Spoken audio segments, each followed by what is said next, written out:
Bonsoir à tous et à toutes.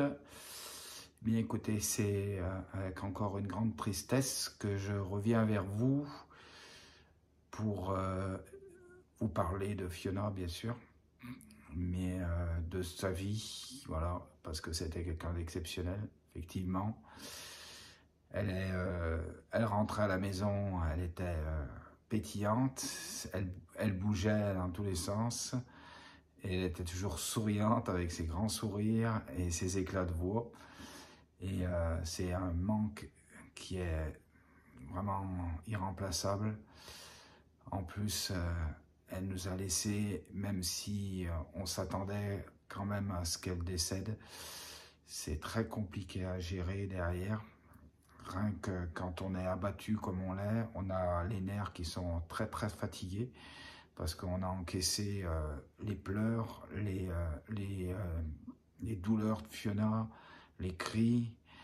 Ce que vous voyez dans la vidéo, en fait, elle se concentrait pour récupérer son énergie, pour pouvoir essayer de pouvoir vous parler correctement. Mais il y a eu des moments très difficiles et ou des moments la nuit, il fallait se lever pour aller voir Fiona.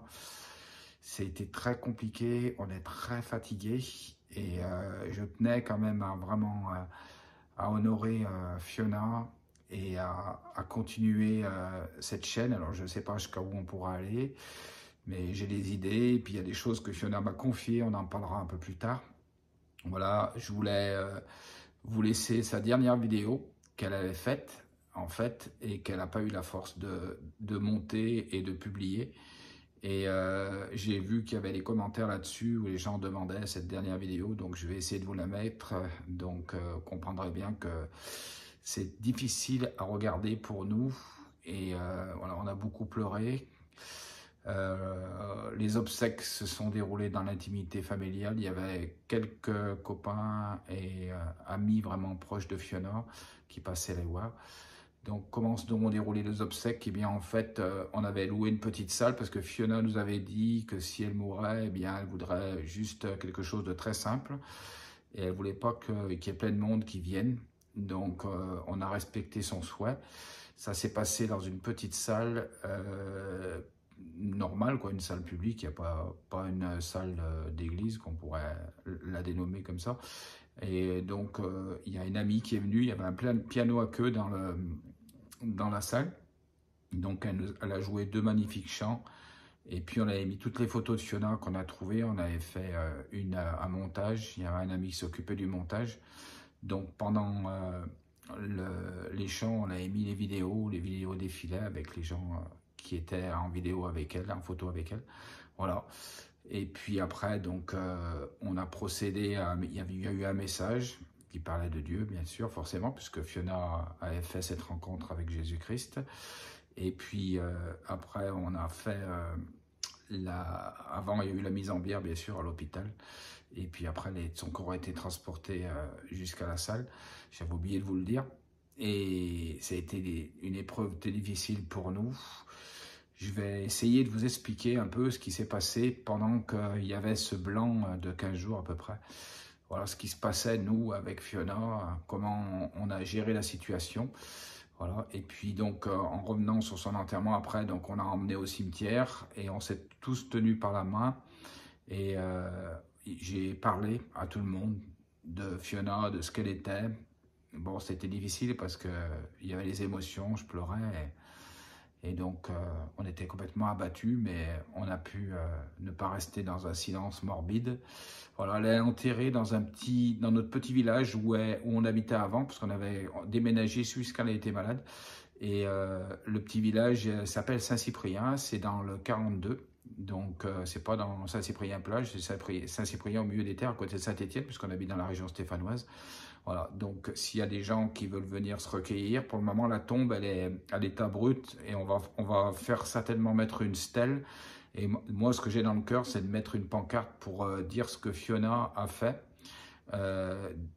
comment elle a lutté, comment elle a été comment dire, si courageuse. Voilà, donc pour reprendre un petit peu le déroulement, pour ceux qui prennent la chaîne en route, j'ai voulu aussi faire une petite rétrospective de sa maladie. Donc il y a à peu près 5 ans à l'arrière, elle avait 23 ans, 5-6 ans à l'arrière, elle a eu un cancer du sein, mais qui était détecté très tard, puisque nous, on avait vu une petite boule à côté, là, sur le côté du sein, et ma femme avait dit, non mais c'est rien, c'est un kyste et tout.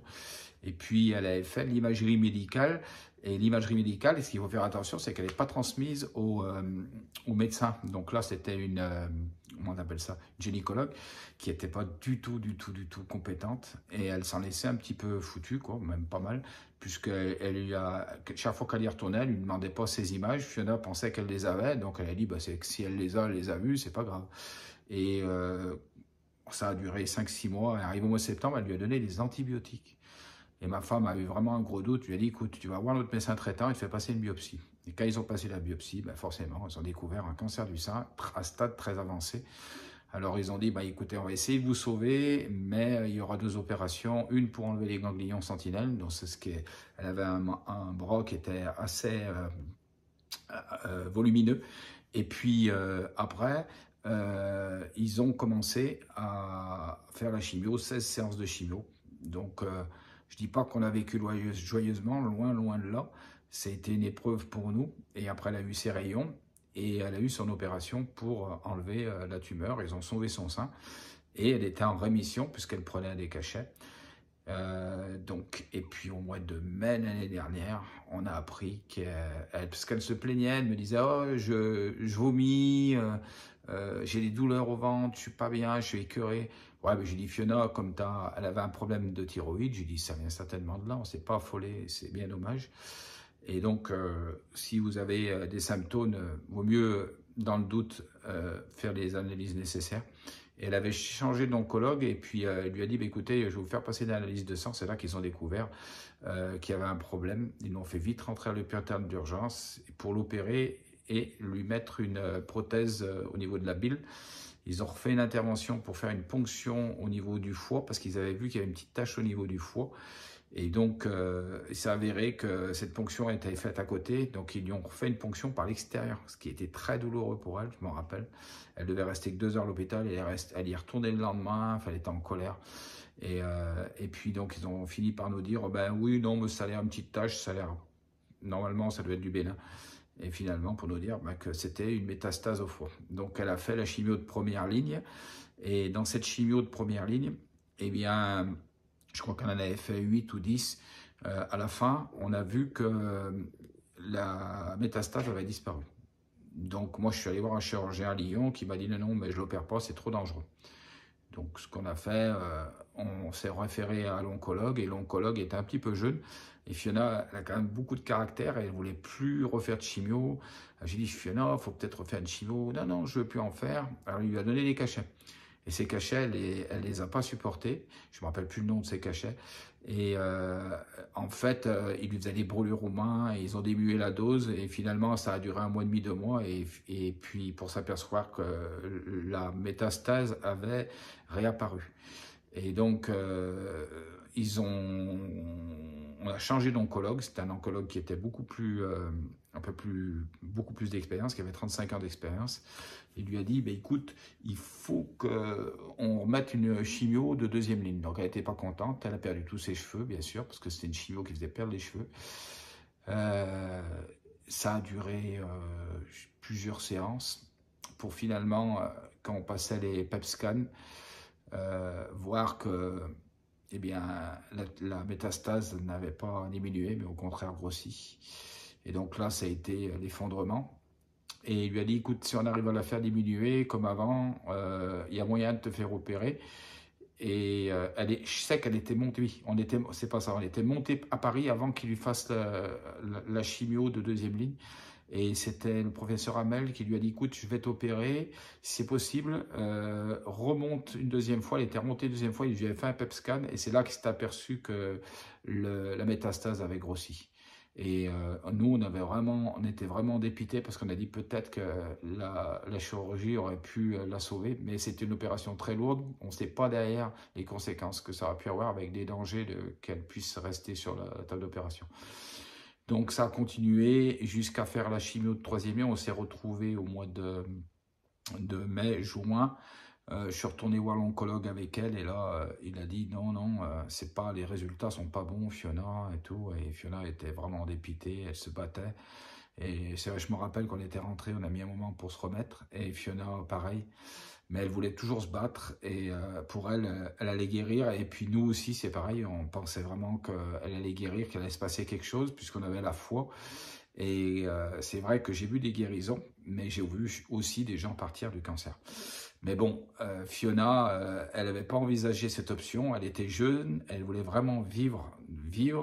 Elle avait le peps à l'intérieur d'elle, elle avait la joie de vivre, c'était Fiona, quoi. Et donc du coup, on l'encourageait toujours à croire, on allait prier avec elle. Et donc c'est arrivé fin août, vous avez déjà vu des vidéos, où là, elle était vraiment mal. Il y a eu un moment où elle était vraiment mal et Manon, sa copine, est venue nous aider. Donc, elle est venue rester avec elle jour et nuit. Elle couchait avec elle. Et là, on l'a vu se dégrader semaine après semaine.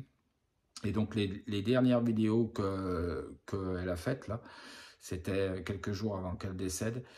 Et franchement, elle était courageuse. Des fois, elle est partie à la piscine, elle se trempait un quart d'heure à la piscine, elle revenait, mais elle n'arrivait même pas à sécher ses habits. C'est nous qui lui séchons ses habits. Et elle était dans le canapé, elle était allongée, elle prenait de la morphine pour pas avoir mal. Et puis, tout doucement, ça a continué à se dégrader. La situation a continué à se dégrader. Donc après, elle nous a demandé de prendre son chien, une San, je vous donnerai les nouvelles d'ailleurs. Je peux déjà vous donner une nouvelle, c'est qu'elle avait dit qu'elle voulait que ce chien soit pris dans une famille et qu'il y ait un peu de terrain et avec des enfants. Et donc on a trouvé quelqu'un de notre famille, donc c'est la sœur de mon gendre qui va l'avoir, voilà. Donc, on a vraiment réussi à honorer le souhait de Fiona. Donc, pour en revenir à Fiona, ça a été très, très, très compliqué pour nous. Fiona m'a dit, si je dois mourir, je mourrai à la maison, chez moi. J'ai dit, Fiona, écoute, il n'y a pas de problème. Si ça doit être comme ça, on le fera. Mais c'était que des petites pointes comme ça, on en parlait. C'est comme, par exemple, son enterrement. On en a parlé une petite fois, une fois. Et puis, c'est tout. Elle ne voulait pas entendre parler de la mort. Pour elle, elle allait vivre. Et Dieu allait, on en parlait d'ailleurs, Dieu allait la guérir. On allait écrire un bouquin. Et puis, je vous livrerai aussi d'autres choses qu'elle m'avait dites. Et franchement, elle vous aimait beaucoup. Et puis, donc, ce qui s'est passé, c'est qu'on s'est d'abord occupé de son chien parce qu'elle n'avait plus à s'occuper de son chien, Bossaigne. Et puis après, c'était la semaine avant qu'elle décède, elle nous a dit, je lui ai dit, écoute Fiona, ça serait bien que tu viennes à la maison, tu serais mieux avec nous, parce qu'elle habite juste à côté de chez nous, 1 kilomètre. Et elle m'a dit, non, non, je veux pas. Et puis après, on l'a rappelé, parce que Fiona, c'est ça. C'était, on lui propose quelque chose, elle va te dire non. Et puis tu lui reproposes, elle te dit non. Et puis après, tu redis, et puis elle dit, bon, d'accord, je vais voir.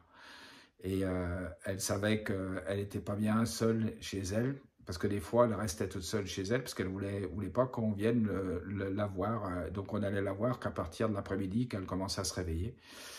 Je l'ai emmenée donc le mardi pour aller faire des plaquettes et ils lui ont fait vraiment un truc qui n'était pas honorable.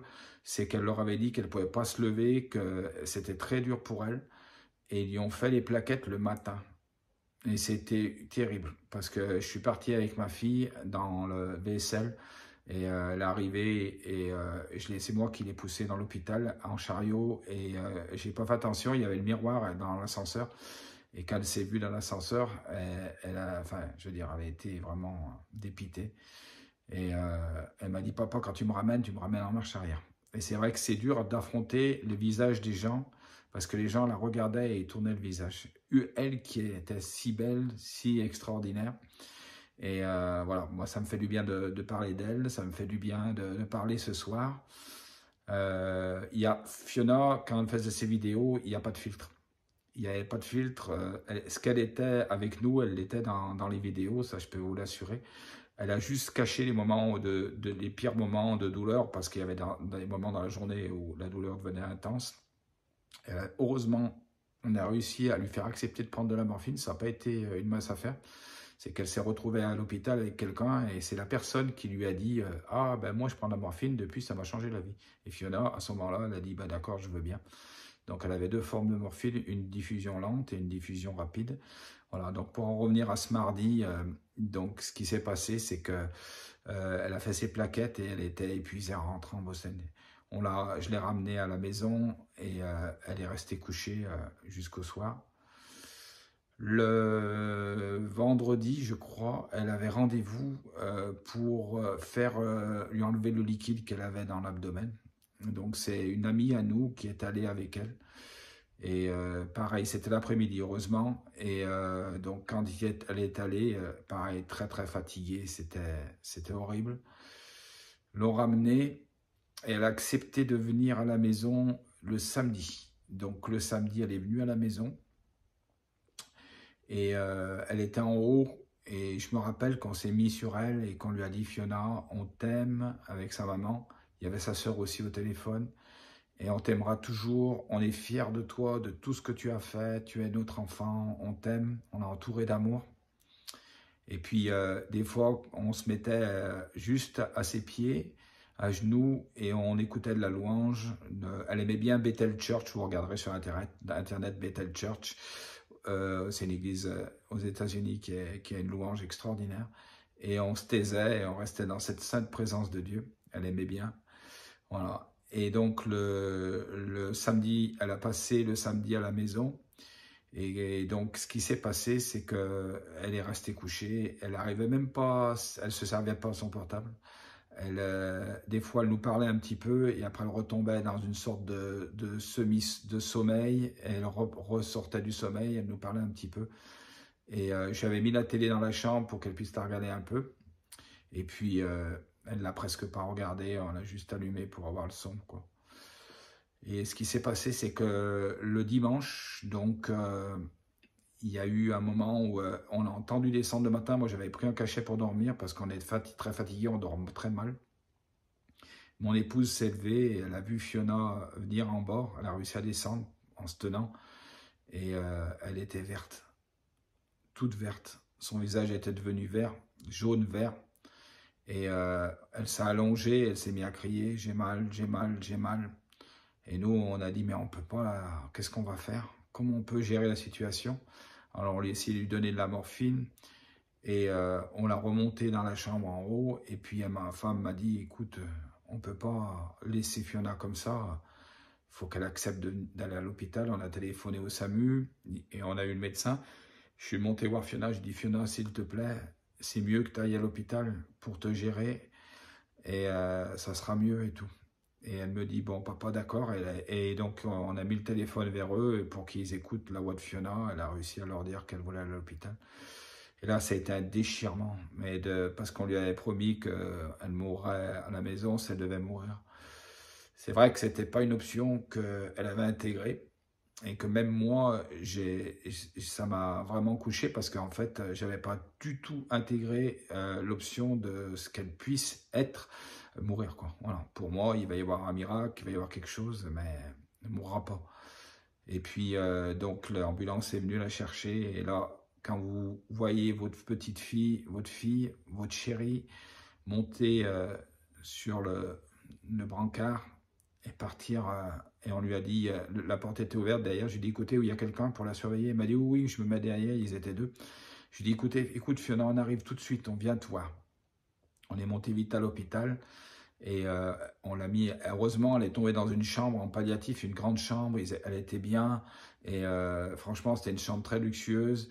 Elle faisait au moins 22-25 mètres carrés la chambre, il y avait une salle de bain pour elle. Et donc là, elle était un petit peu très somnolente, toujours très verte, et donc il s'occupait un peu d'elle. Et puis, je lui dis, Fiona, qu'est-ce qu'on fait et tout, tu veux qu'on reste couché, puisqu'on avait la possibilité. Elle nous dit non, rentrez. Je dis, bon, on va rentrer. Et puis, on avait la visite l'après-midi, donc le lundi à 14 h. Donc, le lundi à 14h30, on est allé. Et puis, on a passé toute la journée avec elle. Il y a une amie qui lui tenait la main. Et puis, on lui parlait. Mais elle était dans une sorte de somnolence. Elle revenait, elle nous parlait un petit peu. Et puis elle nous a fait encore des siennes puisqu'elle est sortie de son lit. Et puis elle est allée prendre une douche froide. Mais j'ai dit, Fiona, qu'est-ce que tu fais? Ma femme est rentrée dans la salle de bain. Elle dit, Fiona, qu'est-ce que tu fais? Tu as mouillé tous ses habits. Je sais pas, je sais pas. Je sais pas, elle était perdue, Bossaigne. Et voir sa fille comme ça, comment elle était, comment c'était une belle fille qui avait tout pour réussir. Elle avait réussi sa carrière, réussi ses examens pour être assistante dentaire. Elle avait du travail. On lui avait aidé pour s'acheter sa voiture. Elle était hyper contente l'année dernière quand on lui avait aidé pour acheter sa voiture. Et puis la voir comme ça, un petit squelette, elle était squelettique, elle pesait 42 kilos. Et donc elle est remontée dans son lit. C'était le lundi soir et j'ai dit, ben, je vais rester moi. Ce soir, j'avais vraiment un cœur de rester à ses pieds, mais je ne pensais pas du tout que la mort s'approchait si vite. Et donc, ce qui s'est passé, c'est qu'elle était le soir arrivée vers 11h. Ouais, 11h. J'étais en train de lire ma Bible et elle s'était très agitée et je l'entendais comme ça. Je dis, Fiona, arrête de te découvrir, ma chérie. Je lui faisais des bisous, je la couvrais. Et je lui disais, tu arrêtes, reste tranquille et tout. Et puis vers à peu près 4h30 du matin, ça a été comme ça jusqu'à 4h30 du matin. Et puis j'avais mis mon lit du côté de la fenêtre. Et il y a un infirmier qui est venu. Et donc ils lui ont mis une sonde aussi parce qu'elle ne faisait pas pipi. Et donc l'urine était presque marron, quoi. Enfin, c'était horrible. Et donc après, il m'a dit, l'infirmier, écoutez, je vais lui augmenter sa dose de morphine et puis je vais lui mettre du Valium parce qu'elle est agitée, ça va la détendre et tout. Je dis bon, et puis il me dit, écoutez, venez boire un thé, quelque chose, ça vous fera du bien. Et puis je les ai écoutés, quoi. J'ai allé boire un café, un thé, une tisane. Et puis peut-être un quart d'heure après, je suis revenu dans la chambre, il était 5h et je lui ai fait un gros bisou et je lui ai dit que je l'aimais. Et j'ai senti son souffle, mais quand j'ai passé la main, son corps était froid, mais j'ai dit, Fiona, tu t'es découverte, tu es toute froide, je l'ai vite couverte comme il faut, Bossaigne, et puis après, lui ai fait un bisou, et puis j'ai senti son souffle, elle dormait, je dis, ah, elle est tranquille, elle est calme et tout, et ce qui s'est passé, c'est que j'étais très fatigué, et je me suis mis sur mon lit, je me suis endormi. Et à 7h, ma femme devait venir me chercher, elle m'a appelé, c'était 7h10, donc je me réveille et je commence à prendre mes affaires, je me retourne et là, je vois Fiona, elle avait, donc comme elle était, elle avait sa main comme ça, elle avait mis sa main sur sa joue et ses yeux étaient à moitié ouverts et elle me regardait, elle était tournée vers moi et elle n'avait plus de souffle, elle était froide. J'ai dit, Fiona, tu es partie. Mais tu es parti, je me suis mis à pleurer, éclater en sanglots. Je dis, Fiona, t'es parti. Pourquoi t'es parti? Je t'ai pas vu partir. Et bon, c'était comme ça. Et j'ai été choqué parce que je m'attendais pas du tout à ce qu'elle parte comme ça aussi vite. Et c'est vrai que c'était une guerrière, une combattante. Elle nous a donné un exemple de vie, voilà, de résistance et de ne pas fléchir. C'est vrai que j'ai toujours un petit peu cet exemple des deux grenouilles qui tombent dans un pot de lait. Il y a une grenouille qui nage, l'autre aussi. Et puis au bout d'un moment, il y en a une qui dit à quoi sert de lutter, et elle se laisse couler au fond du pot de lait. Et la deuxième, qu'est-ce qu'elle fait? Elle lutte, et elle sent quelque chose de dur. Le lait se transforme en crème, ça fait un petit îlot et elle arrive à sauter du pot. Eh bien, Fiona, c'était un petit peu cette deuxième grenouille qui a sauté du pot. Maintenant, elle est auprès du Seigneur, puisqu'elle lui avait donné son cœur. Et je peux vous raconter même une anecdote, c'est que 10 jours, je crois, avant qu'elle décède, il y a une amie qui était venue la chercher, elle voulait aller à l'église, elle l'avait appelée. Et c'est une église qui est assez loin, elle voulait aller à cette église, parce que c'est une église assez jeune, assez vivante. Et donc, elle lui dit, tu viens me chercher. Il y est allé la chercher, sauf que Fiona, eh bien, elle a vomi de la bile tout le long du chemin. Elle a fallu la ramener, elle est restée couchée. Elle n'en pouvait plus. Donc, je vais vous joindre sa dernière vidéo. Voilà. Et alors, pour les vidéos, je ne suis pas un expert. Je fais de mon mieux et dites-moi dans les commentaires, voilà, ce que vous aimeriez, les sujets que vous aimeriez aborder. Donc la prochaine fois, je vais vous parler un petit peu plus profondément de Fiona parce qu'elle m'avait confié des choses. Voilà, donc on en parlera ensemble. Et enfin, je suis vraiment heureux d'essayer de reprendre cette chaîne parce que je pense que Fiona a apporté des choses et elle va continuer à en apporter. C'est pas parce qu'elle est montée vers son papa du ciel qu'elle est dans les cieux et qu'on sait, on a cette joie et je le dis aussi parce que la mort est une éventualité dans la maladie. Elle avait été guérie une fois, mais la deuxième fois, elle n'a pas été guérie. Mais elle n'est pas morte. Voilà, elle est décédée et je sais où elle est. Et on a cette joie en étant chrétien, on a cette certitude. Moi, j'ai cette certitude que je ne mourrai pas, mais que mes yeux verront le Christ et que celui qui a été percé pour moi, celui qui a donné sa vie pour moi. Et donc, je sais que je reverrai ma fille, que je reverrai des personnes qui sont chrétiennes, quoi. Voilà, on en parlera. On parlera de ça aussi, si ça vous intéresse. Voilà, donc je vous laisse avec cette vidéo en espérant que, et puis c'était normal que je vous donne des nouvelles. Alors c'est pas facile pour moi parce qu'on est très triste et puis je suis vraiment fatigué, on était à bout de force parce que ça a été très dur le combat qu'il a fallu mener avec Fiona pour l'aider parce qu'elle a un caractère qui est quand même bien trempé et ça a été compliqué pour nous. Mais on ne souffre plus de façon à voir souffrir notre fille. Ça, c'est vrai que ça s'est arrêté, mais par contre, on souffre d'une autre façon. C'est qu'elle nous manque énormément, quoi. C'était une bouteille de champagne. C'est comme si vous ouvriez une bouteille de champagne quand, dans une pièce, elle arrivait et elle mettait la joie, elle faisait des vidéos, et elle balançait ça sur TikTok et elle rigolait. Elle était tellement... je vous parlerai de ce qu'elle était quand elle était jeune. On fera une vidéo, on en parlera. Voilà. En tout cas, merci pour vos messages de soutien. Ça nous a énormément fait du bien. Il y a même des gens qui veulent venir sur sa tombe. Mais écoutez, vous êtes les bienvenus. On va certainement mettre une grande pancarte après sur sa tombe où on expliquera sa vie et que ça puisse servir à d'autres personnes. Et on mettra aussi, je vais mettre le logo de sa chaîne. Voilà, donc je parlerai aussi pourquoi elle a voulu commencer à changer sa chaîne, mais elle n'y est pas arrivée parce qu'elle était fatiguée. En fait, Fio Ava, elle a enlevé Ava Medusa parce que la méduse c'est quelque chose qui pique et on en avait parlé ensemble et c'est aussi une déesse donc elle savait qu'avec sa foi chrétienne ça pouvait pas coller et elle a réfléchi dessus, je lui ai dit écoute réfléchis et puis c'était un petit peu tendu comme d'habitude pour lui faire accepter quelque chose et finalement c'est sa copine qui l'a dit mais regarde elle a changé le nom de sa chaîne, c'est Fio Ava. Voilà, dans ce cas Ava c'est quand même plus joli.